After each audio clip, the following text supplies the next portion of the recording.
اليوم أكملت لكم دينكم وأتممت عليكم نعمتي ورضيت لكم الإسلام دينا. الحمد لله كفى وسلام على عباده الذين اصطفى أما بعد. الحمد لله رب العالمين والصلاة والسلام على نبي الكريم وعلى آله وصحبه أجمعين. قال الله عز وجل: لا تلقوا بأيديكم إلى التهلكة. وقال النبي صلى الله عليه وسلم: اتقوا 7 الموبقات. وما هن يا رسول الله؟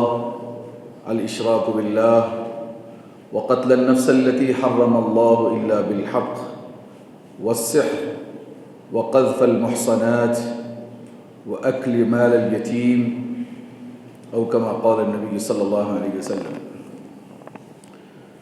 قابل قدر احترام معزز سامعین اور عزیز بھائیوں، جیسا کہ ہم 2 ہفتے سے نبی صلی اللہ علیہ وسلم کی ایک حدیث مبارکہ کی تشریح کر رہے ہیں کہ ایک انسان کو ہلاک و برباد کرنے والی 7 چیزیں آپ صلی اللہ علیہ وسلم نے ارشاد فرمائی، جس میں سے اس روئے زمین پر، اس صفحہ ہستی پر سب سے بڑا گناہ وہ شرک باللہ ہے، اللہ کے ساتھ کسی کو شریک کرنا، اور اس کی مکمل تفصیل بھی جو ہے ہم نے سنی ہے. دوسرا ہے وقتل النفس التي حرم اللہ الا بالحق، کسی کو ناحق قتل کرنا. اس میں جان کی جو عظمت ہے، جان کی جو فضیلت ہے، جس میں خصوصاً انسان کی اپنی سوسائڈ کرنا ہے، خودکشی کرنا ہے، دوسروں کی جان کی کتنی عظمت اسلام نے بتائی ہے، حتیٰ کہ ایک جانور کی جان کی کیا عظمت ہے، اس کو بھی ہم نے سن لیا ہے. تیسرا حصہ رسول اللہ صلی اللہ علیہ وسلم نے فرمایا سحر، جادوگری. آج کے حالات میں مسلمانوں کے ساتھ جو عاملوں کی طرف سے دیا جانے والا بار ہے دھوکے، لوگوں کی عزتوں کے ساتھ میں کھلواڑ، لوگوں کے مال کے ساتھ میں کھلواڑ، ان کے ایمان کے ساتھ کھلواڑ. جس انداز سے ہم جو دیکھ رہے ہیں اس پر بھی ہم نے گزشتہ ہفتے بالتفصیل بات سن لی ہے. اس کا جو کچھ حصہ بچا ہے جس کو آج ہم گفتگو کرنے جا رہے ہیں.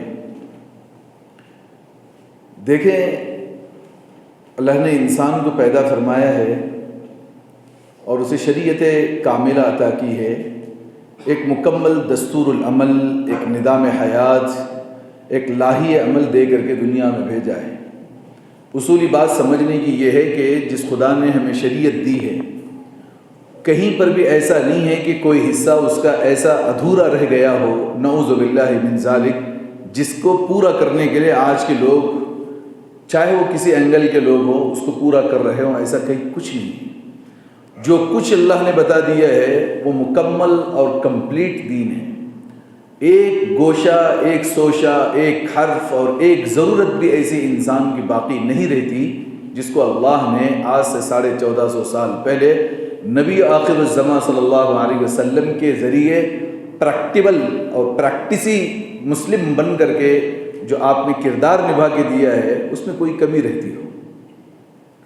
مکمل دین حیات، زندگی کے گزارنے کے طور طریقے اللہ تعالیٰ نے اس قرآن عظیم میں اور رسول اللہ صلی اللہ علیہ وسلم کی حیات مبارکہ سے ہمیں بتا دی. یہ ہمارا ایمان ہے. یہاں یہ بات نکل گئی کہ اب اگر کوئی چیز نہیں آتی ہے، مثال کے طور پر اگر ہم یوں کریں گے تو یہ ہوگا، یا فلاں کریں گے تو یوں ہوگا، اس کا ماننے نہ ماننے کا تعلق ایمان و عمل سے ہے بھی نہیں. یہ اس لیے میں ذکر کر رہا ہوں کہ آئے دن یہ واٹس ایپ والی جو دنیا ہے، سوشل میڈیا جس طریقے سے اپنے عروج کے اوپر چل رہا ہے، ہر ایک انسان یہ چاہتا ہے کہ مجھے اس کے لائکس ملے، لوگوں کے اندر میری ایک شہرت ہو. اس شہرت کے چکر میں آ کر بہت سارے عامل حضرات اور بہت سارے ایسے مولوی حضرات نئے نئے شوشے دین کے اندر پیدا کر کے امت کے اندر چھوڑ رہے ہیں. اگر آپ 313 مرتبہ اگر یوں پڑھو گے تو آپ کو فلاں ہو جائے گا، اگر آپ یہ نام 1000 بار پڑھو گے تو آپ کو مال مل جائے گا، اگر آپ یوں کرو گے تو یوں۔ اس پر یقین کرنا بھی کوئی ایمان کی علامت نہیں ہے، اس لیے کہ انسانوں کا بنایا ہوا ایک عمل ہے، چاہے وہ عامل کتنا ہی بڑا ہو، عالم کتنا ہی بڑا ہو۔ کسی انسان کی بات دین نہیں ہو سکتی، دین مکمل ہو چکا ہے رسول اللہ صلی اللہ علیہ وسلم پر۔ دین نام ہے اللہ اور اس کے رسول کی باتوں کا، جو 100% کمپلیٹ ہوا ہے اسی وقت میں، بلکہ اس کی کمپلیشن کی ایک آیت بھی اللہ نے نازل فرمائی، الیوم اکملت لکم دینکم واتممت علیکم نعمتی ورضیت لکم الاسلام دینا۔ اے مسلمانوں، آج میں نے تم پر تمہارا دین کمپلیٹ کر دیا۔ اللہ کہہ رہے ہیں آج میں نے دین کمپلیٹ کر دیا، میری نعمت اسلام جو تھی وہ بھی میں نے کمپلیٹ کر دی، مکمل کر دی، اور اسلام کی وجہ ہی سے میں تمہیں راضی بھی ہوں۔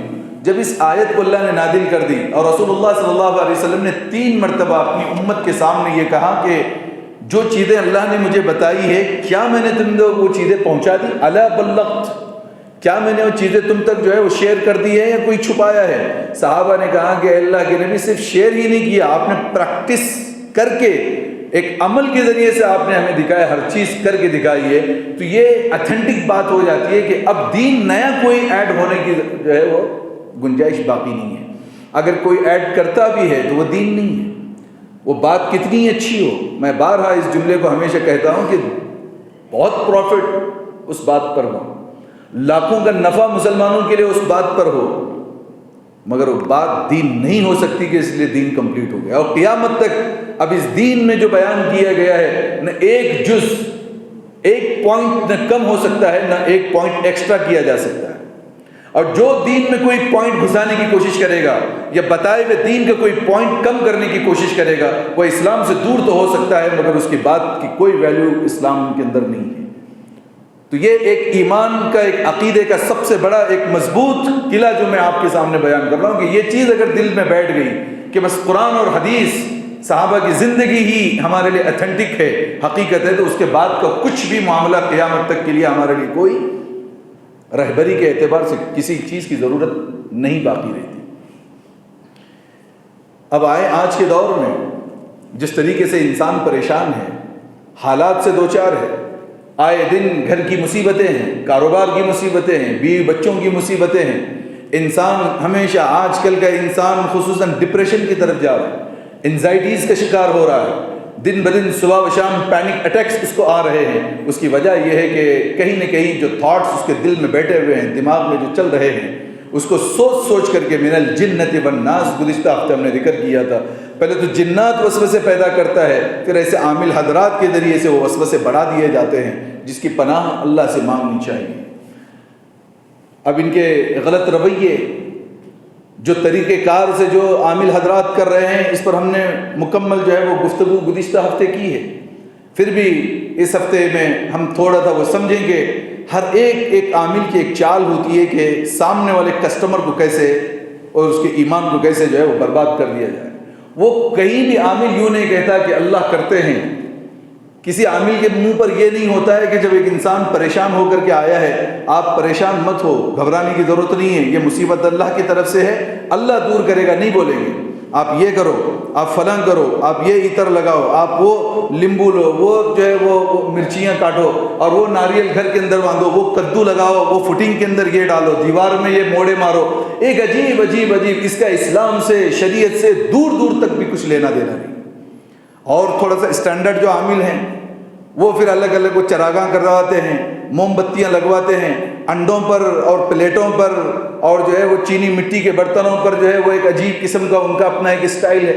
ہر عامل اپنے طرف سے ایک اپنا ایک اسٹائل اس نے بنایا ہوا ہے، اور امت کے ایمان کو جو ہے وہ ختم کر رہا ہے۔ آئیے قرآن حدیث اس سلسلے میں کیا کہتے ہیں، تھوڑا دیکھنے اور سوچنے کی ضرورت ہے۔ سب سے پہلے تو ہم قرآن کے ان سب سے بہترین لوگوں کے ناموں پر ہم ڈسکس کریں، جس کو قرآن نے خود بیان کیا کہ جب ان پر مصیبتیں ہوتی تو وہ کیا کرتے۔ سب سے پہلے تو آئیں کہ جد امجد جو اس امت کے امام ہوتے ہیں وہ سیدنا ابراہیم علیہ السلام، اور بھی انبیاء ہیں حضرت آدم سے لے کے، مگر ملت حنیف جو کہلائی جاتی ہے یہ سیدنا ابراہیم سے جو شروع ہوتی ہے۔ اگر ہم ان کا جائزہ لیں، کتنی بڑی آزمائش آپ کے سامنے تھی کہ ایک بڑی دہکتی ہوئی آگ لگا دی گئی تھی، تماشا دیکھنے کے لیے نمرود سے لے کر کے قارون اس وقت کے تمام لوگ موجود ہیں، اور ایک ابراہیم کا جو حالات ان کے سامنے تھے، جو تماشا بینی ہو رہی تھی، آپ اس کا امیجن کر کے دیکھ سکتے ہیں کہ جن کو لٹھو میں باندھ کر جو ہے ان کو پھینک دیا گیا تھا، قریب میں لے جا کے ڈال بھی نہیں دیکھا۔ ایک روایت یوں کہتی ہے کہ خود جو ہے وہ چلتے ہوئے گئے تھے۔ اس دوران جب آگ ہے اور پوری پبلک تماشا دیکھ رہی ہے، گھر کا باپ جو مربی ہے، جو پرورش کرتا ہے، وہ خود دشمن ہے۔ حضرت ابراہیم کا اپنا باپ آزر، وہ خود دشمن ہے، وہ خود سب سے پہلے کہتا ہے کہ میرے بیٹے کو جلا وطن کر دیا جائے یا اسے مار دیا جائے۔ پورا سماج، پورا گاؤں، پورا کنبہ دشمن ہے، اور سبوں نے مل کر کے فیصلہ کیا ہے کہ فلاں تاریخ کو حضرت ابراہیم کو آگ کے سپرد کیا جائے گا، اور پھر آگ جلائی گئی اس تاریخ پر۔ پوری دنیا کے لوگ تماشا دیکھنے کے لیے جمع ہو چکے ہیں۔ اب اس کے بعد میں کیا ہوتا ہے، حضرت ابراہیم علیہ السلام جب آگ کے قریب آتے ہیں، اس وقت میں ایک فرشتہ آ کر کے حضرت ابراہیم علیہ السلام سے کہتا ہے کہ میں آسمان والا فرشتہ ہوں، بتائیے کیا حکم ہے، آپ کی مدد کروں، کچھ ہیلپ کروں۔ حضرت ابراہیم علیہ السلام نے کہا کہ حسبی اللہ و نعم الوکیل، میرے لیے میرا اللہ کافی ہے اور بہترین کارساز بھی ہے، تیری کوئی ضرورت ہی نہیں۔ ایسے مومنٹ میں جس وقت میں پریشانی کا عالم ہو، حضرت ابراہیم نے کہا حسبی اللہ و نعم الوکیل، اور قرآن نے اس کو کئی جگہ پہ ذکر کیا ہے۔ جب بھی کوئی مصیبت ہو وہ حضرت ابراہیم سے بڑھ کر کے مصیبت کسی بندے کو نہیں مل سکتی۔ بے عزتی کا سامان، قتل کا پلاننگ، گھر کے لوگ دشمن، سارے لوگ مذاق اڑانے والے، اور اس عمر پر کہ کوئی بچہ بھی انہیں اس وقت تک نہیں تھا۔ پرسنل لائف میں بھی پریشان، سماجی اور سوشل لائف کے اندر بھی ڈسٹرب، اور پھر فیصلہ ہوتا ہے پورے گاؤں کا مل کر کے ایک ہی بندے کے لیے کہ اسے آگ میں جلا دیا جائے۔ اس وقت اس بندے کی زبان سے نکلتا ہے حسبی اللہ و نعم الوکیل، میرا خدا میرے لیے کافی ہے اور بہترین کارساز ہے، مجھے آپ کی ضرورت نہیں۔ اور مدد کرنے والا کوئی عام انسان نہیں تھا، بلکہ وہ فرشتہ خدا تھا، اللہ کا فرشتہ تھا جو اللہ کے حکم سے مدد کے لیے آیا۔ اس کی مدد کا بھی انکار کرنا، یہ توحید کا کیا وہ علم بردار ہوگا حضرت ابراہیم کے دل میں، جسے خلیل اللہ کا خطاب دیا گیا ہے کہ اللہ کا دوست ہے۔ اس واقعے کو اللہ نے بارہا اس لیے ذکر کیا کہ ہمیں کتنی بھی بڑی مصیبت آ جائے دنیا میں، کتنی ہی بے عزتی کا سامنا کرنا پڑے، بچے نہ ہونے کی صورت ہو، گھر بار سے انسان اجڑ رہا ہو، پورا سماج جس کا مذاق اور ٹھٹا اڑا رہا ہو، اس وقت میں ایک انسان کی زبان اور اس کا دل یہ بول رہا ہو حسبی اللہ و نعم الوکیل، میرے لیے میرا خدا کافی ہے، بس کسی کی ضرورت نہیں ہے۔ اگر اس کا یہ یقین ہے کہ میرا اللہ ہے اور مجھے کافی ہے، بس اس کی ساری مصیبتیں ٹل جائیں گی۔ نمبر 2، حضرت یونس علیہ السلام کا واقعہ بھی ہم نے بارہا سنا ہے۔ کشتی میں سفر کر رہے ہیں، کشتی بھنور میں پھنستی ہے، 3 مرتبہ قرآن اندازی کرتا ہے کہ ویٹ کی وجہ سے کسی کا ویٹ کم کر دیا جائے۔ تینوں مرتبہ ایک بزرگ نما انسان حضرت یونس ہی کا نام نکلتا ہے۔ لوگوں نے کہا کہ یہ تو آپ کا نام نکل رہا ہے، آپ تو بڑے اچھے دکھ رہے ہیں۔ 2 بار قرآن اندازی ہوا، پھر انہی کا نام سہبارہ کیا گیا، انہی کا نام نکلا۔ حضرت یونس نے کہا ٹھیک ہے، میں خود ہی جو ہے وہ چھلانگ دے دیتا ہوں۔ اب دیکھیے وہ سمندر ایک ایسی جگہ ہے جہاں کشتی پھنس رہی ہے، سمندر میں حضرت یونس اگر چھلانگ لگاتے ہیں، جان کے بچنے کا امپاسبل، کوئی ممکن صورت ہی نہیں ہے کہ کوئی انسان سمندر کے بیچ میں چھلانگ لگائے اور وہ زندہ بچ جائے، موت ہی تھی وہ۔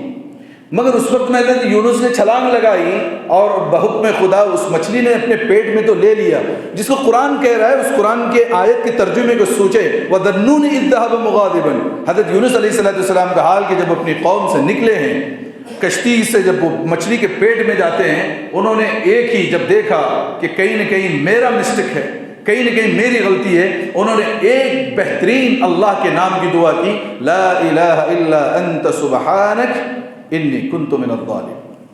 3 چیزیں اس میں، ایک تو پہلے اللہ کی توحید بیان کی، لا الہ الا اللہ، اے اللہ تیرے علاوہ کوئی معبود نہیں، تیرے علاوہ کوئی لائق ستائش نہیں ہے، تو ہی تنہا وہ جو ہے معبود ہے جس کی ہم عبادت کر سکتے ہیں، لا الہ الا اللہ۔ پھر کہاں کہ انت سبحانک، دوسرے اللہ کی تعریف کر دی کہ تیری ذات پاک ہے، ہر عیب سے پاک، ہر گناہ سے پاک، تجھ سے تو کوئی غلطی ہو نہیں سکتی، تو مکمل تمام عیوب سے جو ہے وہ پاک ہے۔ رہی بات میری تو میں انسان ہوں، انی کنت من الظالمین، میں نے اپنے آپ پہ خدا ظلم کیا ہے، میں انسان ہوں، اگر میں گناہ نہ کروں تو کیا ہوگا؟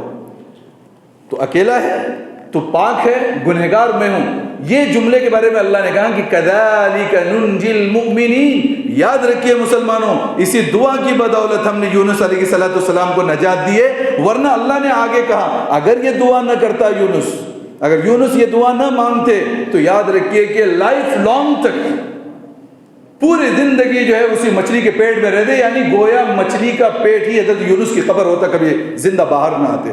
یہ یاد رکھیں کہ ایک راتوں کا اندھیرا ہو، سمندر کی گہرائیوں کا اندھیرا ہو، پھر اس میں مچھلی کے پیٹ کا اندھیرا ہو، اس میں ایک اللہ کا نیک بندہ، ایک نبی برحق یہ کہتا ہے کہ اللہ تو اکیلا ہے، تو سب عیبوں سے پاک ہے، غلطیاں مجھ میں ہوئی ہیں۔ اللہ کہتے ہیں کہ اس کی بدولت ہم نے کذالک ننجی المؤمنین، ہم نے اس طریقے سے ایمان والوں کو نجات دی ہے۔ تو جب ایک لمبے زمانے کے بعد 40 دن کے بعد پھر مچھلی زندہ لا کر کے کنارے پہ پہنچا دیتی ہے ایک دعا کی برکت سے، جہاں کوئی پاسبلٹی نہیں تھی کہ انسان زندہ رہے وہاں بچ سکتا ہے۔ کیا سوچے ہیں میرے دوستو، کیا ایسی مصیبت ہمیں زندگی میں آئی ہے جو یونس علیہ السلام پہ ہو؟ پھر کیوں عامل کے چکر کاٹے جا رہے ہیں؟ کیوں باباؤں کی تعویذوں پہ بھروسہ کیا جا رہا ہے؟ کیوں عاملوں کے وظیفوں کو جو ہے صبح و شام مارا جا رہا ہے؟ چھوڑ دیجئے ان تمام شرک و بدعت کی راہوں کو، آئیے قرآن معظم کی اس ہدایت پر صبح و شام۔ اب یہ کہتے ہیں روایتیں کہ اگر انسان کی کتنی ہی لاکھ پریشانی ہو، لاکھ پریشانیاں ہو، اور صبح و شام اگر اس دعا کو پڑھے لا الہ الا انت سبحانک انی کنت من الظالمین، تمام کی تمام اس کی پریشانیاں ختم ہو سکتی ہیں۔ نمبر 3، حضرت آدم علیہ السلام کو اللہ نے براہ راست کہا تھا کہ وَلَا تَقْرَبَا هَٰذِهِ الشَّجَرَةَ فَتَكُونَ مِنَ الظَّالِمِينَ، اے آدم اس درخت کے قریب بھی مت پھٹکیو ورنہ ظالم بن جاؤ گے۔ مگر کیا ہوا؟ فَوَسْوَسَ لَهُمُ الشَّيْطَانُ، شیطان نے وسوسہ پیدا کیا، بہکایا۔ جیسا دیکھیے تعویذ والوں کی سلسلے میں اس کو ہم پیش کر رہے ہیں کہ جب تکلیف آتی ہے، ورگلایا جب جاتا ہے، انسان ہر کام کرنے کے لیے جو ہے ٹھہر جاتا ہے۔ جیسے حضرت آدم کو بار بار بہکایا، نہیں مانے، بیگم کے راستے سے بہکایا، پھر بیگم کو تیار کیا کہ یہ شجرۃ الخلد ہے۔ شجرۃ الخلد کہتے ہیں تم اس کا جو اناج کھاؤ گے ہمیشہ ہمیشہ تمہیں جنت سے کبھی نکالا نہیں جائے گا۔ بیگم کی باتوں میں آ گئے، بیگم لے جا کے حضرت آدم کو جو سمجھاتی ہے، حضرت آدم بیگم کی باتوں میں آ کر کے اس درخت کو کھا لیتے ہیں جس درخت کو ڈائریکٹ خدا نے منع کیا تھا۔ یہاں بھی ایک بات سمجھنی کی، بعض مرتبہ آدمی کا ایمان مضبوط ہوتا ہے مگر اس کے مقابلے میں فیمیل کا ایمان کمزور۔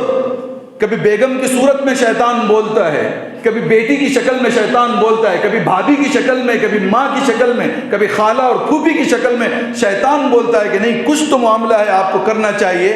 جب جنت میں ہو کر کے حضرت حوا شیطان کے بہکاوے میں بہک سکتی ہے تو آج کل کی یہ چھوٹی ہوائیں ہماری کہ شیطان کے بہکاوے میں نہیں آ سکتی۔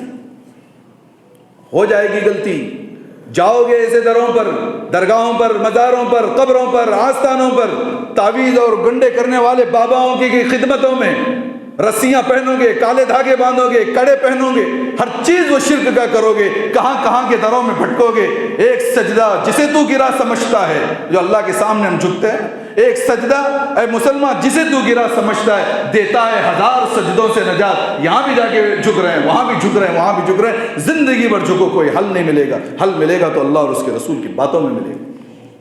نکالا گیا حضرت آدم کو جنت سے، دنیا میں آئے تو ایک دعا مانگی، دوسری کوئی دعا بھی نہیں مانگی، قالا دونوں نے مانگی، اماں نے بھی ہمارے اور ابا نے بھی مانگی، ربنا ظلمنا انفسنا وَإِن لَّمْ تَغْفِرْ لَنَا وَتَرْحَمْنَا لَنَكُونَنَّ مِنَ الْخَاسِرِينَ۔ خدایا ہم نے اپنے آپ پر ظلم کیا ہے، غلطیاں کر لی ہیں تیرے بولنے کے باوجود، اگر تو رحم نہ کرے، ہمارے گناہوں کو معاف نہ کرے تو ہم تو نقصان اٹھانے والوں میں، خسارہ اٹھانے والوں میں سے ہو جائیں گے۔ یہ حضرت ابراہیم، حضرت آدم کی دعا ہے۔ اس دعا کو انسان جب بھی کرے گا تو یاد رکھیں کتنی ہی بڑی پہاڑوں جیسی سازشوں میں بھی اگر وہ مبتلا ہوگا اللہ اس کو مسکے کی طرح باہر نکالیں گے۔ یہ نبی کی دعا ہے اور ہمارے باپ کی دعا ہے، حضرت آدم کی دعا ہے جس کو قرآن عزیز ذکر کر رہا ہے۔ کیوں جانے کی ضرورت ہے دوسرے فلاں شیخ کا وظیفہ، فلاں اس کا وظیفہ، فلاں بزرگ کا وظیفہ؟ کیا اللہ کے وظیفوں سے بڑھ کر کسی کا وظیفہ ہو سکتا ہے؟ کیا نبی سے بڑھ کر کسی کا وظیفہ ہو سکتا ہے جو آج ہم وظیفے پہ وظیفے کیے جا رہے ہیں؟ یہ قرآن آیت۔ اسی طریقے پر حضور صلی اللہ علیہ وسلم نے اپنی زندگی میں بہت ساری چیزیں ذکر فرمائی ہیں. حضرت زکریا کا واقعہ، حضرت ایوب علیہ السلام کا واقعہ، حضرت یحییٰ کا واقعہ، ایک ایک نبی کا نام اللہ نے لیا ہے اور اس کی دعا ذکر کی ہے. سمجھ رہے نہیں سمجھ رہے؟ یہ کیوں ذکر کیا؟ اللہ کیا وہ کہانیوں کی کتاب لکھ کر کے دنیا میں بھیج رہا تھا کہ حضرت ابراہیم کا ایسا تھا، حضرت موسیٰ کا ایسا تھا، یا فلاں کا ایسا؟ نہیں، یہ ہمارے لیے ایک رہبری کی کتاب ہے. تو جو انبیاء پر حالات آئے اور انہوں نے وہ دعائیں مانگی، وہ ہمیں یاد نماز میں بھی مانگ سکتے ہیں. اس کو سب سے بہترین جگہ جو ہے جس کا انشاءاللہ ذکر ہوگا، وہ حالت نماز میں انسانوں کو دعا مانگنا چاہیے. حضرت ابراہیم کو بچے نہیں تھے، بچے کی بڑی ٹینشن تھی، دعا مانگتے تھے. اسی طریقے پر حضرت زکریا علیہ السلام دعا مانگتے، حضرت عمران نے دعا مانگی تھی، حضرت یحییٰ علیہ السلام کی جو ہے خالہ نے دعا مانگی تھی، حضرت عیسیٰ علیہ السلام کی نانی نے دعا مانگی تھی. جتنے بڑی ہستیاں ہیں انہوں نے بچوں کے لیے دعائیں مانگی. اور اس وقت میں ایسے وقت میں دعا قبول ہو رہی ہے ان انبیاء کی جس وقت میں بچہ ہونا جو ہے وہ پوری دنیا کے لیے پاسبل نہیں ہے. سائنس جہاں تھک جاتی ہے وہاں اللہ کے کارنامے شروع ہو جاتے ہیں. حضرت ابراہیم نے کہا اس وقت بچہ ہوگا، وَأَنَا عَجُوز، بالکل بوڑھا ہوں میں، بَعْلِي شَيْخًا كَبِيرًا، میری ہڈیاں تک ڈھیلے ہو چکی ہیں. کہاں کہ اللہ تعالیٰ دیں گے بچہ. اور جہاں کہیں دعا مانگی ہے سیدہ حنہ نے، وہاں حضرت مریم کے پیٹ سے بچہ ہوتا ہے اور مریم یوں کہتی ہے کہ مجھے بچہ ہوگا وَلَمْ يَمْسَسْنِي بَشَرٌ، جبکہ پوری دنیا ہم دیکھ رہے ہیں حضرت آدم کے ٹائم سے میاں بیوی کے ملاپ کے بعد کوئی بچہ پیدا ہوتا ہے، مجھے تو کسی مرد نے چھوا تک نہیں. كَذَلِكَ اللَّهُ يَخْلُقُ مَا يَشَاءُ، اللہ جیسا چاہتے ہیں پیدا کرتے ہیں. یہ حضرت مریم کا کمال نہیں تھا، حضرت مریم کی ماں سیدہ حنہ کا کمال تھا جو رات و دن دعائیں مانگتی تھی، اللہ تو مجھے بچہ دے تو میں مسجد کے کام میں جو خدمت گزار بنا کے رکھوں گی. سارے انبیاء کی دعائیں. اور کیوں چاہتے تو ان کو جوانی میں 25 سال میں بچہ دے سکتے تھے، اللہ تعالیٰ کے قادر نہیں تھے، مگر ان کو 80 اور 90 سال کی عمر میں بچہ دے رہے نبی کو. اور ان کی لائف کے اسٹارٹ سے لے کر کے بڑھاپے کے اینڈنگ تک انہوں نے دعا سے کبھی نا امیدی نہیں کی، دعا مانگتے رہے. جہاں 25 سال میں بچہ ہونا تھا وہاں جا کے 90 سال میں ہوا، لیکن ہوا. اور یہ چیز اللہ ہمیں دکھا رہے ہیں، تم کسی تعویذ کے بابا کے پاس میں جا کے اپنے اولاد کے لیے دعائیں مانگو، نہیں ہوگا. ہم جو چاہتے ہیں تب دیتے ہیں. اس کے لیے کہا گیا کہ خود دعائیں مانگو. رسول اللہ صلی اللہ علیہ وسلم نے کچھ دعائیں، یہ اتنا لمبا ٹاپک ہوگا کہ کیا کیا دعائیں کب کب ہو تو وہ بہت لمبا، مختصر کہہ رہا ہوں کہ آپ تحقیق کریں اس پر. ایک ایتھنٹک کتاب بھی ہے حصن المسلم کے نام سے جس میں پوری احادیث نبوی کی دعائیں ہیں، وہ آپ پرچیز کر لیں اور اس سے جو دعائیں حاصل کریں، پوری ایتھنٹک دعائیں آپ کو ملے گی، آپ اس پر عمل کریں. ایک ہے جس کو امام بخاری نے اپنی کتاب کے آخر میں لکھا ہے، کلمتان حبیبتان الی الرحمن ثقیلتان فی المیزان خفیفتان علی اللسان، کہ دو جملے ایسے ہیں جو اللہ کو بہت محبوب ہیں، زبان پر بہت ہلکے ہیں، ترازو میں بہت وزنی ہیں. قیامت کے دن جب اس پرزے کو لکھ کر کے رکھا جائے گا ترازو جھک جائے گا جس کے اس جملے کی طاقت پر. بولنے کے لیے سب سے آسان ہے اور اللہ کے لیے سب سے زیادہ محبوب ترین ہے، سبحان اللہ و بحمدہ سبحان اللہ العظیم. امام بخاری نے اسی جملے پر اپنی کتاب کو کمپلیٹ کیا. اور یاد رکھیں اس کو صبح و شام پڑھیں گے. ابو ہریرہ رضی اللہ عنہ کہتے ہیں، روایت مختلف ہیں کہ جو انسان مالدار بننا چاہے اس کو کثرت سے پڑھے، وہ انسان کبھی جو ہے بھوکا نہیں مرے گا، کبھی غریب نہیں ہوگا. صبح شام پڑھتے رہے. اس میں توبہ بھی ہے، اس میں الہی بھی ہے، اس میں اعظم بھی ہے، اور اللہ سے دنیا کی تمام تر وہ چیزیں مانگی جا رہی ہے. اس کو انسان مانگے، یہ اللہ کے نبی نے بتایا. سبحان اللہ و بحمدہ سبحان اللہ العظیم. اس کی فضیلتیں الگ ہیں، اس کا ثواب الگ ہے، دنیا میں الگ ہے، آخرت میں الگ ہے. لیکن جو پروفٹ انسان کو مل رہا ہے دنیا میں وہ الگ ہے. اس کو حاصل کر. ربنا آتنا فی الدنیا حسنہ، حضرت ابراہیم کی دعا ہے، حضرت اسماعیل کی دعا ہے. رسول اللہ صلی اللہ علیہ وسلم نے ہر طواف میں اسی دعا کو پڑھا ہے. اللہ دنیا میں سب سے پہلے ہمیں اچھا رکھ. جس کی دنیا اچھی میرے دوستو اس کا دین اچھا. جس کی دنیا اچھی نہیں ہے اس کا دین بھی اچھا نہیں ہوتا، کیونکہ جس آدمی کی دنیا اچھی ہوتی ہے نا وہی اس کو دین تک بھی صحیح پہنچاتا ہے. کانسیپٹ الٹا کر کے دکھایا گیا کہ دنیا کچھ نہیں، دنیا یوں، دنیا ہوں، دنیا ہوں. ان کی باتوں پہ یقین کرو گے یا حضور کی دعا پہ، اللہ ہمیں دنیا اچھی دے. ربنا آتنا فی الدنیا حسنہ، پہلے دنیا مانگی اللہ کے نبی نے. اس کی اچھائی مانگی. وفی الآخرۃ حسنہ، جب ہم آخرت میں پہنچیں گے تو وہ بھی اچھا بنا دے. وقنا عذاب النار، اور جہنم کی آگ سے بچا. دنیا ہی نہیں مانگتا ہے ایک انسان، جبکہ یہ ہمارے لیے دار العمل ہے. جس کا ٹینشن فری ہوگا اس کے سجدے اچھے ہوں گے، جس کا پیٹ بھرا ہوا ہوگا وہ حرام سے رکے گا، جو سنت نبوی کی زندگی گزارے گا حرام اور تباہ کاریوں سے اس کی حفاظت ہوگی. تو یہ یہاں پہ حضور علیہ الصلوۃ والسلام کی دعائیں، جہاں جب بھی مصیبت میں ہو استغفار کی کثرت کریں. اللہ کے نبی نے فرمایا استغفار کی، بلکہ قرآن عزیز کہتا ہے مخرج من حیث ویرزق من حیث لا یحتسب، کہ تم توبہ مانگو ایسے جگہ سے اللہ تبارک و تعالیٰ تمہیں باہر نکالیں گے کہ آپ کو گمان بھی نہیں اور رزق بھی اتنا سارا دیں گے. استغفروا ربکم انہ کان توابا. پوری لائف ذرا دیکھیں آپ. میں آپ کو بتا دوں کہ جتنی تکلیف ہوتی ہے کیوں ہوتی ہے؟ کیا اللہ ظالم ہے؟ بھائی کوئی بندہ ہے جس کو 2-3 بیٹیاں اللہ نے دی، بیوی دی، اور وہ پریشان ہے. شاید اللہ ظالم ہے، بیچارے کو پریشان کر رہے ہیں، اس کو صحیح کھانا نہیں مل رہا ہے، اس کی بیٹیوں کا نکاح نہیں ہو رہا ہے، اس کا کاروبار اچھا نہیں چل رہا ہے. کیا وجہ ہے کہ اللہ تعالیٰ ہی پیدا کرتے ہیں اور اللہ تعالیٰ ہی سزا بھی دیتے ہیں؟ نہیں. ان اللہ لا یظلم، اللہ تبارک و تعالیٰ کبھی بھی ظلم نہیں کرتا. ولیکن کانوا انفسہم یظلمون، انسان ہے کہ وہ اپنے آپ پر اپنی جانوں پر ظلم کرتے ہیں. وہ کیا ہے؟ گناہ. جب اللہ ناراض ہوتا ہے اپنی نظر رحمت وہاں سے پھیر لیتا ہے. جو مصیبتیں آتی ہیں اپنے گناہوں کی بدولت آتی ہیں. ہم نے گناہ کیا ہے زندگی میں، وہ گناہوں کی وجہ سے باران رحمت جو اتر رہی تھی وہ رک گئی ہے. حالات میں انسان پریشان ہو چکا ہے.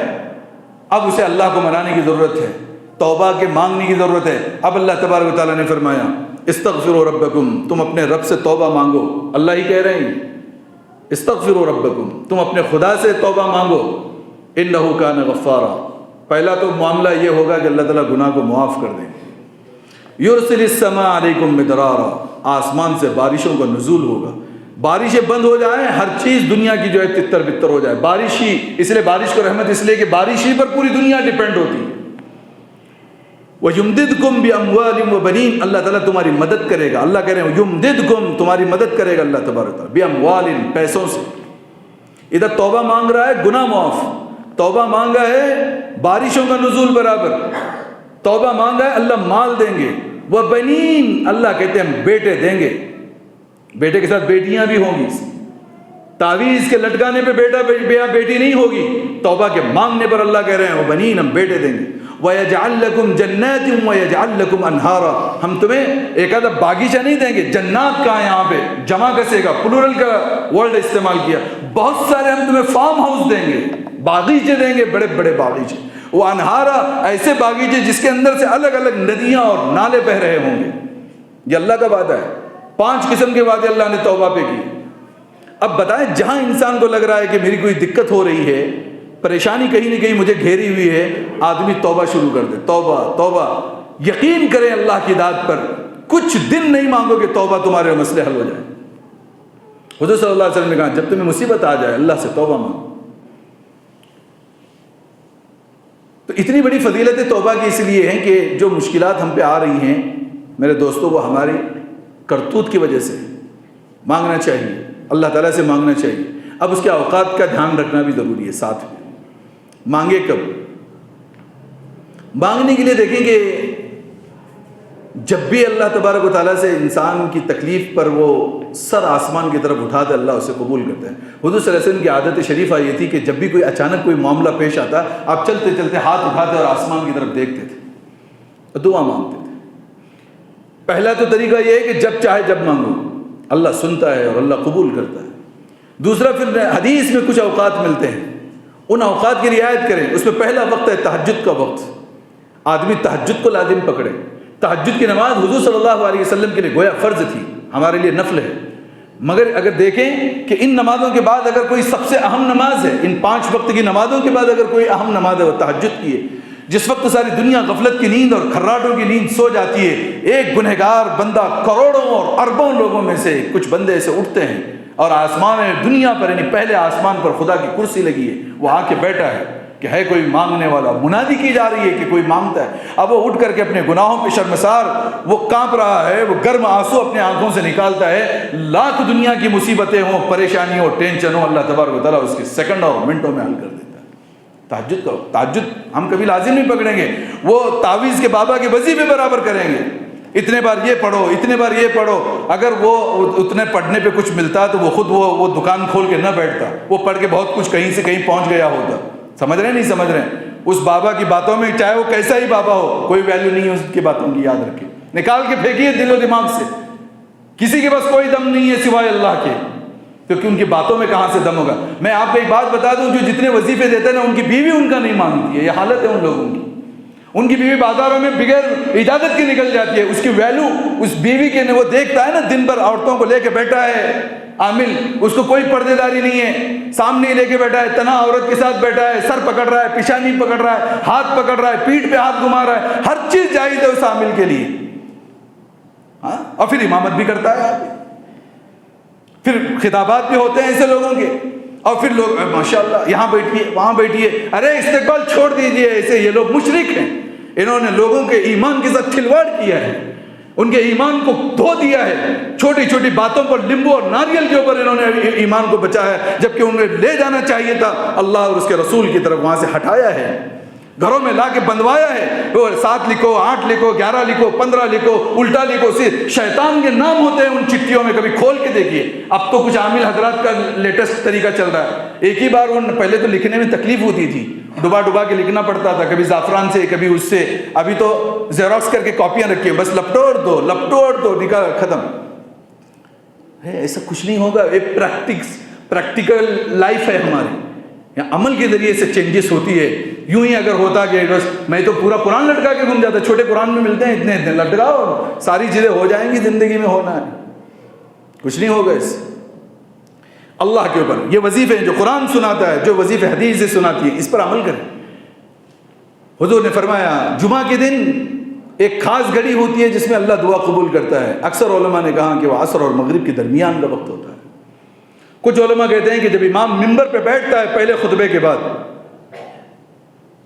تھوڑی دیر کے لیے, امام کو بھی چاہیے کہ وہ دعائیں مانگے امت کے حق میں. مقتدیوں کو چاہیے کہ اپنے لیے جو مانگنا ہے اس وقت میں مانگے, وہ بھی وقت قبولیت کی.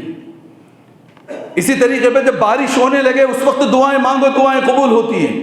ہم تو انجوائمنٹ میں لگ جاتے ہیں, دعائیں مانگیے. سفر میں اللہ دعاؤں کو قبول کرتا ہے. خاص سفر کیجئے دعا مانگنے کے لیے, اور اللہ سے کہ اللہ تو اس وقت دعا قبول کرتا ہے. یہ میرے یہ پرابلمس, اس کا سولوشن کہیں نہیں ہے اللہ. اور جو لوگ جا چکے ہیں وہ اللہ سے سنائیں, اللہ میں یہ تعویذ والے کے پاس بھی گیا, وہ بابا کے پاس بھی گیا, یہ مزار اور یہ درگاہ سب کچھ کیا, اللہ کچھ حل نہیں ہے سوائے تیرے در کے. اب اللہ تیرے در سے مجھے مت ہٹانا. اور اللہ سے گڑ گڑائیے, اسے حجت کیجئے, اس سے جھگڑا کیجئے اللہ تبارک و تعالیٰ سے. اللہ تو نے مجھے پیدا کیا ہے, آج اس حالت میں ہوں, نکالنے والا تو, اللہ نکال مجھے اس سے. ضد کیجئے, جیسا ایک باپ کے سامنے اس کا بیٹا ضد کرتا ہے, روتا ہے, گڑ گڑاتا ہے. وہ ایک بار نہیں دیتا پھر پیچھے لگتا ہے, وہ 10 بار نہیں دیتا پھر باپ کر کے جاتا ہے. بازو والے کے پاس میں کبھی بیٹا نہیں جاتا. کبھی دیکھا ہے آپ نے کہ میرے ابا مجھے پیسے نہیں دے رہے تو بازو والے کے پاس بھی جا کے کبھی پیسہ مانگتا ہے بچہ؟ اسے معلوم ہے باپ تماچے بھی دے گا, پھر تھوڑی دیر کے بعد باپ کے پاس آئے گا. ایسے ہی ایک بندے کو چاہیے خدا ایک بار نہیں 1000 بار نہ دے, تب بھی 11 جو ہے اس کے بعد مانگنا ہے تو اللہ ہی سے مانگو, وہ دے گا. اس کے بعد دیر ہے, اندھیر نہیں ہے. وہ حالات کے موقع اور نزاکت کے حساب سے دے گا, مگر دے گا ضرور. صف اولا کی پابندی, زندگی میں چین چاہیے, سکون چاہیے. مسجد میں پہلی صف کی پابندی کریں. جو پہلی صف کی پابندی کرتا ہے سکون ہے اس کی زندگی میں, اس کی زندگی میں اطمینان ہے, بے چینی, بے نیند نہیں ہے, حالات سے گھبراہٹ ہے. نماز کی پابندی کریں, زندگی سکون کے ساتھ گزرے گی. پریکٹس کرنا ضروری ہے دین کے اعتبار سے. جب تک انسان پریکٹس نہیں کرے گا اس کو کچھ نہیں ہوگا. نہ جب دعا مانگے تو دعا کے اوقات کے ساتھ ساتھ مانگنے کی چیزیں بھی سمجھ میں آنی چاہیے. حالت سجدے کی دعا سب سے پہلے اللہ کو پسند ہے. نماز میں, فرض نمازوں میں مانگے, جب جماعت سے ہو کہ تنوع ہو. عربی دعائیں لا الہ الا انت سبحانک ہے, اسی طریقے سے ربنا آتینا فی الدنیا ہے, حسبی اللہ ونعم الوکیل ہے. اور دیگر بچے نہیں تھے تو حضرت زکریا دعا مانگتے تھے, ربی حب لی من الصالحین, اللہ مجھے نیک بچہ عطا کر. رب لا تذرنی فردا وانت خیر الوارثین, اللہ میرا وارث بنا, میرا کوئی وارث نہیں ہے, میں مر جاؤں گا, میری کوئی اولاد نہیں ہے. وہ اللہ سے کہتے تھے, وہ نبی, اے اللہ مجھے وارث عطا کر. سجدے میں مانگیے. تحیات میں درود شریف کے بعد ایک دعا سکھائی گئی ہے, دعائے معصورہ. آپ 10 دعائیں مانگ سکتے ہو فرض اور سنتوں کی نمازوں میں. تحیات میں مانگیے اللہ تبارک و تعالیٰ سے. وہ دعا کا وقت ہے. اس لیے اکثر گزشتہ ہفتے بھی کسی نے سوال کیا تھا وہ دعا نہیں کرتے ہیں نماز کے بعد. نماز کے بعد تو دعا کا ثبوت ہی نہیں ہے کہیں پر. ہر نیک عمل کے بعد دعا کی جاتی ہے, نماز کے بعد کی جا رہی ہے, اچھی بات ہے, لیکن ثابت نہیں. کیوں؟ الصلاۃ دعاء, نماز خود ہی ایک دعا ہے. اللہ اکبر سے لے کے سلام پھیرنے تک جتنا انسان پڑھتا ہے سب دعا. سورہ فاتحہ دعا, قرآنی آیات دعا, سبحان ربی العظیم دعا, ربنا لک الحمد دعا, سبحان ربی الاعلی دعا, التحیات دعا, درود شریف بھی. اس کے بعد دعا معصورہ, ظلمت نفسی ظلما کثیرا, اے اللہ میں نے بہت ظلم کیا اپنے آپ, ظلما کثیرا, بہت ظلم کیا. ولا یغفر الذنوب الا انت, اے خدایا تیرے علاوہ کوئی معاف نہیں کر سکتا. یہ پڑھتے ہیں کہ نہیں پڑھتے ہیں؟ فاغفر لی, اللہ میری مغفرت فرما. اس کے ساتھ ساتھ جتنے چاہے دوسرے جو قرآن و حدیث کی دعا اس کے اندر جو آپ ایڈ کر سکتے ہیں. سجدے میں پڑھتے سبحان ربی الاعلیٰ کے بعد آپ دعاؤں کو جو ہے ایڈ کر سکتے ہیں. اب وہاں پڑھ رہے ہیں لا الہ الا اللہ, سجدے میں پڑے ہوئے ہیں. حضور صلی اللہ علیہ وسلم اتنا لمبا سجدہ کرتے, بسا اوقات کہتے تھے عائشہ نے گمان کر لیا کہ انہ قد عفیت, ایسا لگ رہا تھا کہ کہیں حضور وفات نہ پا گئے ہوں. یعنی اتنا لمبا سجدہ بھی کوئی کرے کہ پیچھے والے یہ سمجھ رہے ہیں کہ وفات پا چکے ہوں, تو کیا مانگتے ہوں گے وہ نبی. ہم نے کبھی لمبا سجدہ کیا ہے؟ سجدے میں مانگے, جسے اردو میں مانگنا ہے سلام کے بعد سجدے میں گر جائیں, واپس سے ایکسٹرا سجدہ کریں. حالت سجدہ جو ہے اللہ کو بہت پسند ہے کہ اس کی پیشانی اور اس کی ناک زمین پہ وہ رگڑ رہا اور اللہ تبارک و تعالیٰ سے مانگ رہا. اور پھر تیسرا طریقہ یہ ہے کہ جو پرابلمز ہمیں ہیں وہ پرابلمز امت کے بندوں کے لیے مانگنا سیکھیں. مثال کے طور پر ہمیں بچہ نہیں ہے, بندہ گئے اللہ پورے دنیا کے وہ باپ جن کے گودیں خالی ہیں بچوں سے, اللہ ان سب باپوں کی گودوں میں وہ بچے عطا کر. جب یہ دوسرے کے لیے بچے مانگے گا اللہ اسے بچے پہلے دیں گے. وہ دوسروں کے کاروبار کے نقصان کو اللہ سے مانگ رہے کہ اللہ ان کے نقصان کو فائدے میں تبدیل کر, اللہ اس کے کاروبار کے اندر فائدہ دیں گے. وہ دوسروں کے لیے اچھائی مانگتا ہے, اللہ تبارک و تعالیٰ اسے اچھائی دیتے ہیں. آج فلسطین جل رہا ہے, بچیوں کی حالات بھوک مری سے آپ دیکھ رہے ہیں. کیا کبھی 2 رکعت ہم نے خاص اس لیے کبھی پڑھی ہے؟ دل پہ ہاتھ رکھ کے بتائیے اللہ یہ 2 رکعت سے پہلے فلسطین کے لیے میں پڑھ رہا ہوں. شاید کہ جواب نفی میں ہوگا. اتنے مطلبی انسان ہیں ہم سمجھ رہے ہیں ہم ہی اللہ والے ہیں, ہم نے وہ نماز پڑھ لی اور سب کچھ ہمارے پاس ہے.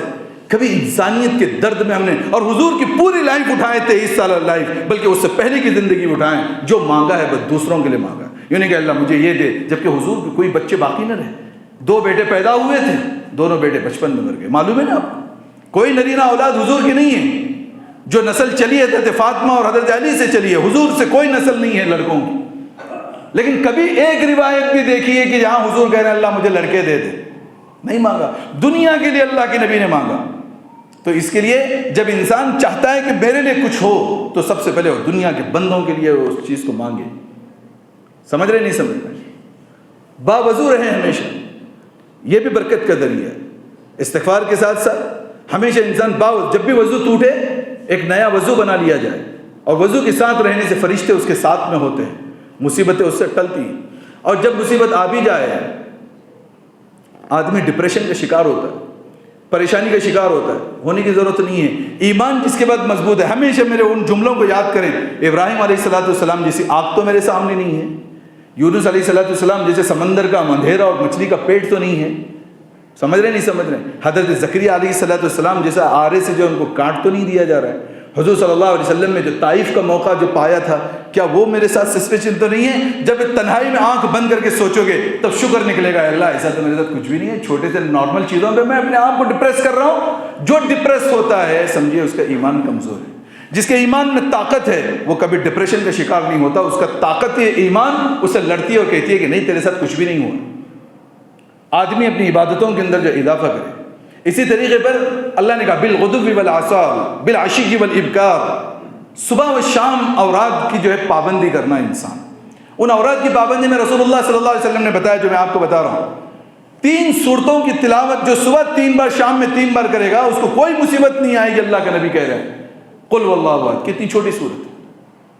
قل اعوذ برب الفلق, قل اعوذ برب الناس, شیطان سے حفاظت, جنات سے حفاظت, سحر اور جادو سے حفاظت, آصف سے حفاظت, لوگوں کے کرتوت اور حسد سے حفاظت. سبھی چیزوں کا ایک ایک ورڈ کے ساتھ ایک ایک آیت اللہ نے اتاری. من شر حاسد اذا حسد, لوگوں میں جو حسد کرتے ہیں ان کے حسد سے بھی پناہ. من شر النفاثات فی العقد، تعویذ گنڈے کرنے والے اور وہ جو کرتوت کرنے والے جو رسیاں باندھتے رہتے ہیں نا، ان سے بھی جو ہے پناہ مانگ. فلق، صبح کے وقت کے ستاروں کو دیکھ کر کے جو کرنیاں کی جاتی ہیں اس سے بھی حفاظت. سمجھ رہے نہیں سمجھ رہے؟ من الجنت والناس، پورے جناتوں سے بھی حفاظت، پورے انسانوں سے بھی حفاظت. حضور کہہ رہے ہیں یہ 3 صورتوں کو صبح 3 مرتبہ، شام میں 3 مرتبہ جو پڑھتا ہے اس کو کوئی مصیبت اسے ٹچ نہیں کرتی. اس یقین کے ساتھ پڑھیں. کیوں وظیفے مار رہے ہو بھائی؟ یہ وظیفہ فلاں، اس کا وظیفہ، ارے چھوڑ دو ان سب کے وظیفے، اللہ اور اس کے رسول کے وظیفوں پہ آ جاؤ. اس میں پاور ہے، کچھ فائدہ نہیں، ثواب ہے. میں نے کہہ دیا کہ صاحب آپ یہ اتنا پڑھو، کوئی ثواب نہیں اس میں، چاہے آپ کو فائدہ دکھ رہا ہو اس میں. ہر ایک نے لکھ دیا میرا مجرب عمل، میرا مجرب عمل، میرا تمہارا مجرب عمل بھائی تمہارے پاس رکھو، اللہ اور اس کے رسول کا دیا ہوا مجرب عمل ہمیں بتاؤ، چاہے اس میں ہمیں فائدہ نظر نہ آئے. بات سمجھ رہے نہیں سمجھ رہے؟ ایسا ہی ہو کہ شخصیت پرستی آ کے لوگوں نے اپنے آپ نے وہ کیا کہتے ہیں اپنے بزرگوں کو بڑا بڑا جو ہے خدائی کا درجہ دے کے ارباب متفرقون، چھوٹا چھوٹا رب بنا کے رکھا ہوا ہے کہ ان کے ہاتھ میں وہ ہے، ان کے ہاتھ میں وہ ہے. کچھ نہیں کسی کے ہاتھ میں. میرا ایمان یہ کہنا چاہیے کہ کسی کے ساتھ کچھ بھی نہیں، جو ہے وہ اللہ کے ساتھ ہے، جو ہوگا وہ اللہ ہی سے ہوگا. تو میں مانگوں گا کس سے؟ اللہ ہی سے. میری بیوی مانگے گی تو اللہ سے مانگے گی، میرے بچے مانگیں گے تو اللہ سے مانگیں گے، یہ نہیں کہ فلاں سے اور فلاں سے اور فلاں سے. تو اس سے 2 باتیں آپ کو سمجھ میں آئیں گی. جب یہ تھوڑا سا پریکٹس کرو گے، سب سے پہلے دنیا کا ڈر نکل جائے گا، خوف. بہت سارے لوگ عامل حضرات سے ڈسکس نہیں کرتے، ان کو ڈر رہتا ہے کس بات کا؟ اس کے اگینسٹ جائیں گے تو انہیں کیا بھی کرے گا، کچھ نہیں کر سکتا. اگر آپ نے 3 دعائیں 3 صورتیں صبح و شام پڑھی ہے نا، پوری دنیا کے عامل بھی اگر اسے برباد کرنا چاہے نہیں کر سکتے. الٹا اس کی پابندی کی وجہ سے جو کر رہا ہے وہ پلٹ کر کے اس کی طرف جائے گا. یہ دوسری بات ہے. یہ پروٹیکشن ہے، ایک پروفنگ جاکٹ ہے جو آپ نے پہنا ہے، بلٹ پروف جاکٹ ہے جو سورۃ الفلق اور سورۃ الناس کا آپ نے پہنا ہے. اب کتنے اس پر گولیاں چلاؤ اثر نہیں ہوگا، پلٹ کر کے وہ چیز اس کی طرف جائے گی. یقین کے ساتھ یہ ڈرے گا نہیں آدمی، کچھ بھی ہو جائے ڈرے گا نہیں، کیونکہ اتنی بڑی جیل تو نہیں ہوگی جو حضرت یونس کی تھی. حضرت یوسف کی دعا جب 12 سال جیل میں رہے اس وقت میں وہ دعا مانگتے تھے، ان کی دعائیں موجود ہیں. یہ سب چیزیں انبیاء کی جو دعائیں ہیں وہ دعائیں یاد کریں، حضور علیہ السلام کی دعا یاد کریں، صحابہ کی دعائیں یاد کریں، جو تعلیمات نبی ہے اسے یاد کریں. اتنی میٹھی لگے گی زندگی، کتنی پریشانی. آج کاروبار میں صبح بیٹھے، شام میں جب دیکھا پتہ چلا کہ اتنا لاس ہوا ہے، آدمی کو 1% بھی غم نہیں ہوگا. کہاں یہ میرے خدا کو منظور تھا، میں کل کچھ اور کرتا ہوں، اللہ تبارک تعالیٰ اس سے ڈبل دے گا. آدمی پریشان نہیں ہوگا. اس سے اپنی زندگی کو بہتر بنانے کے لیے اللہ اور اس کے رسول کی تعلیمات پہ یقین کریں اور ایسے دروں کو چھوڑ دیں، ایسے لوگوں سے معاملے کو حل کرنا چھوڑ دیں اور ان کی پابندیاں کریں جو ہم نے ابھی ذکر کی ہیں، اوراد کی، وظائف کی، دعاؤں کی، تہجد کی. سمجھ رہے نہیں سمجھ رہے؟ انشاءاللہ سحر ہوگا ضرور، کرنے والے کریں گے، جادو انکار تو نہیں اس سے. کرنی ہوں گی، کرتوت ہوں گے، بد نظری ہوگی، حسد ہوگا. یوں انشاءاللہ اپنی زندگی سے ختم ہوگا کہ آپ محسوس بھی نہیں کر سکتے کہ آپ کتنے فری ہیں. راتوں کی نیند اچھی ہوگی، باڈی پین نہیں ہوگا، اور دن بدن انسان ایسا لگے گا اس کی محبت اللہ تبارک و تعالیٰ سے بڑھتی چلی جائے. جیسے تعویذ والے بابا سے آپ کوئی چیز لے کے اس کا وظیفہ مارو تو ایسا لگتا ہے تعویذ والے بابا دل میں گھس رہے ہیں. ہوتا ہے ایسا؟ ان کے بارے میں کچھ مت بولنا، وہ بہت بڑے عامل ہیں. یہ گھس گیا نا. ان سب عاملوں کو ہٹا کے اللہ کو گھساؤ اپنے دل کے اندر کہ میری محبت بس اللہ تبارک و تعالیٰ سے. ٹھیک ہے؟ انشاءاللہ کریں گے تعویذ کل صبح سے. انشاءاللہ بند کر دیجئے، کریں گے انشاءاللہ. شرک کے اور ان رسومات کے کاموں سے اپنے آپ کو بچائیں، توحید پر مضبوط رہیں اور اپنے بچوں کی نگہبانی کریں. انشاءاللہ اس کا جو اگلا حصہ ہے نسل کی حفاظت، ہم نے کہی تھی جان کی حفاظت، ایمان کی حفاظت. اب 2 چیزیں بچی، مال کی حفاظت اور نسل کی حفاظت، بچوں کی حفاظت. یہ 2 چیزوں پر انشاءاللہ بات کریں گے. بہت اہم موضوع ہے بھی کہ مال کی حفاظت اتنی اہم اللہ کے نبی نے بتائی کہ اس کے لیے نماز چھوڑنا بھی ضروری ہے. اگر کوئی پیسہ رکھا ہے، کوئی مال رکھا ہے اور جماعت کے ساتھ نماز پڑھ، نماز چھوڑیے اپنے مال کی حفاظت کی. جبکہ نماز پوری عبادتوں میں سب سے عظیم عبادت ہے نہیں ہے، لیکن مال جو انسان کا کمایا ہوا ہے، ایسا معاملہ آ رہا ہے کہ جہاں اگر وہ نماز پڑھتا ہے تو مال جاتا ہے. مال کی حفاظت کر، جماعت چھوڑ. تو یہ کیوں مسئلہ بتا رہا ہوں، اس کا ڈیٹیل انشاءاللہ نیکسٹ ویک میں ہم لوگ ذکر کریں گے. اللہ سے دعا اللہ ہمیں عمل کی توفیق نصیب فرمائے.